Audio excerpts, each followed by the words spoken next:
Hello everyone, नमस्ते। कोई वक्त था लोगों को किस्से कहानियां बहुत पसंद आते थे, तो इस चैनल के माध्यम से हम यही एक छोटी सी कोशिश करने जा रहे हैं। तो उम्मीद है आपको पसंद आएगी। आज की वीडियो में हम एक लघु कथा यानी कि एक शॉर्ट स्टोरी का पठन करने जा रहे हैं, उसको पढ़ने जा रहे हैं। तो कहानी का टाइटल है धुंध, भेड़िए और बिट्टो। उम्मीद है आपको पसंद आएगी। धुंध बढ़ती जा रही थी। कुछ ही देर में पूरा इलाका मटमैली चादर से ढक जाएगा। पहाड़ों की रातें शाम से ही शुरू हो जाती हैं। ऐसे में मरियल से लैंप पोस्ट के नीचे दो लड़कियां खड़ी थीं। पास ही बस स्टैंड का जंग लगा हुआ बोर्ड लगा था। बोर्ड के पास ही एक बर्फ से ठंडी बर्थ लगी हुई थी, जिस पर लड़की चाह कर भी बैठ नहीं पा रही थी और खुद को कछुए सा समेटती हुई लैंप पोस्ट का सहारा लेकर खड़ी हुई थी। दूसरी लड़की बेचैनी से टहलते हुए मोबाइल नेटवर्क ढूंढ रही थी, जो अब शायद ही मिले। पीछे जंगल का इलाका था। अजीब सी रहस्यमय आवाजों का समय शुरू हो गया था। कड़ाके की ठंड मानो जिस्म में हरकत करते खून को भी जमा देने वाली थी। लैंप पोस्ट वाली लड़की हथेलियों को रगड़कर गर्माहट की नाकाम कोशिश करने लगी। मोबाइल वाली लड़की बक्से को बिछाकर उस पर धम्म से बैठ गई। सामने की चिकनी काली सड़क सुनसान अकेली दूर तक चली गई थी। आदम जात का कहीं नामो निशान नहीं था। तभी जंगल की तरफ से आती हुई कच्ची सड़क से खट खट की आवाज आने लगी। बक्से वाली लड़की लैंप पोस्ट वाली के पास खिसक आई। आवाज के साथ साथ एक रोशनी का धुंधला सा धब्बा भी उनके पास आता जा रहा था। पास आता हुआ साया अब बूढ़ी औरत में बदल गया था, जिसके एक हाथ में डंडा और दूसरे में लैंप था, जो बड़ी मंदिम सी झपकती हुई रोशनी दे रहा था, जो इस वीराने में 100 वाट बल्ब की जैसा था। पास आते आते बुढ़िया डंडा जोर जोर से पटकने लगी। दोनों लड़कियां कौतूहल और डर से और ज्यादा चिपक गईं। कौन हो? बुढ़िया ने लैंप की रोशनी दोनों के चेहरे पर डाली। दोनों कुछ बोलती इससे पहले ही बुढ़िया की आंखें जुगनू सी चमकने लगी। अरे बिट्टो, यहाँ क्या कर रही हो? घर क्यों नहीं आई? कहा था तुम्हारी माँ से बच्चियों को अकेले मत भेजना। टोली आती है भेड़ियों की। अब चलो, भेड़िए आते ही होंगे। बुढ़िया ने डंडे वाले हाथ से बक्से वाली का कंधा छुआ। लैंप पोस्ट वाली ने बक्से वाली को देखा। बक्से वाली खुद स्तब्ध थी। चलो बिटिया, पास ही घर है, भेड़िए आते ही होंगे, बुढ़िया ने तीसरी बार दोहराया।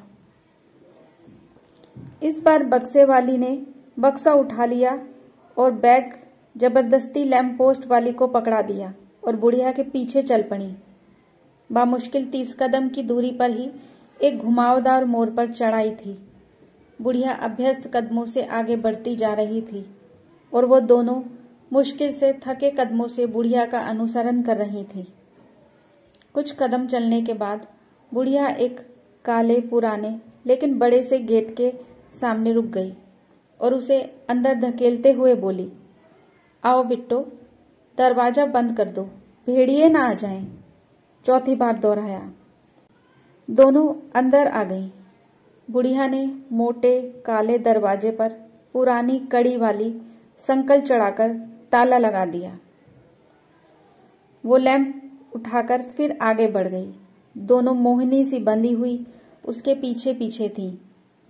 आगे छोटी सी राहदारी थी, जिस पर पहाड़ी पत्थर बिछे थे और सख्त जमीन का आभास दे रहे थे। दाएं बाएं की जगह बगीचे जैसी थी। सामने छोटी सी थकी हुई गैलरी थी। आओ बिट्टो, बुढ़िया ने लैंप दीवार की खूंटी पर टांग दिया और दरवाजे को अंदर धकेल दिया। दोनों अंदर आ गईं। अनपेक्षित बड़ा सा हॉल नुमा ड्राइंग रूम पुरानी चीजों से भरा हुआ था। दीवार पर एक तरफ फायर बॉक्स बना हुआ था जिसमें आग जल रही थी। बुढ़िया ने संकल चढ़ा दी। आओ बिट्टो, दरवाजा ना खोलना, कहीं भेड़िए ना आ जाएं।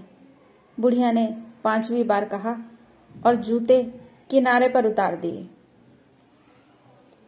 दोनों कौतूहल और भय से अटी पड़ी कभी बुढ़िया और कभी उस गरमाए हुए विशाल कमरे को देख रही थी।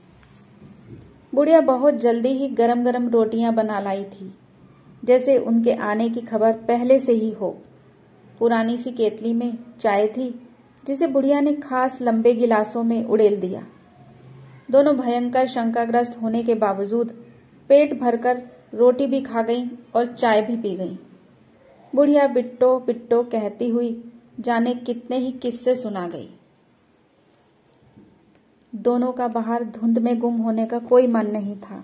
रात गरमाने लगी थी और साथ ही गहरी काली होती जा रही थी। बुढ़िया के पास जाने किस्सों का कितना खजाना था। आंखों में चमक थी कुछ मिल जाने की। दोनों को कब नींद आ गई उन्हें पता ही नहीं चला।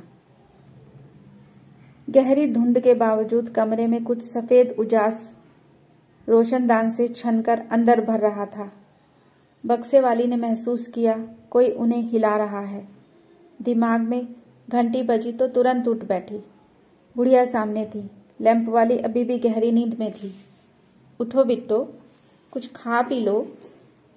कैंप जाने वाली बस ठीक 7 बजे निकलेगी।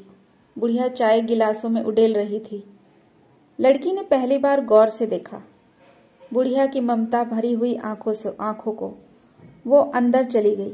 लड़की ने दूसरी लैंप वाली लड़की को जगाया। वो झटके से उठी और पावलों की तरह उनींदी आंखों से इधर उधर देखने लगी। थोड़ी देर बाद दोनों चाय के साथ पहाड़ी दाल की भरवा रोटियां खा रही थीं। ये कौन है?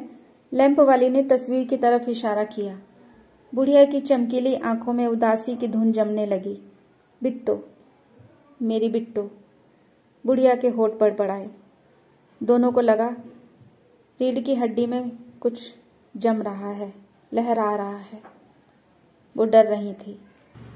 बुढ़िया धुंध को चीरती हुई आगे बढ़ती जा रही थी और दोनों उसके कदमों को नापती हुई यकीन से पीछे पीछे बढ़ रही थी। बस चल पड़ी। फिर आना बिट्टो, अब भेड़िए नहीं आएंगे। बुढ़िया ने 6ठी बार कहा और वापस मुड़ गई। Thank you so much.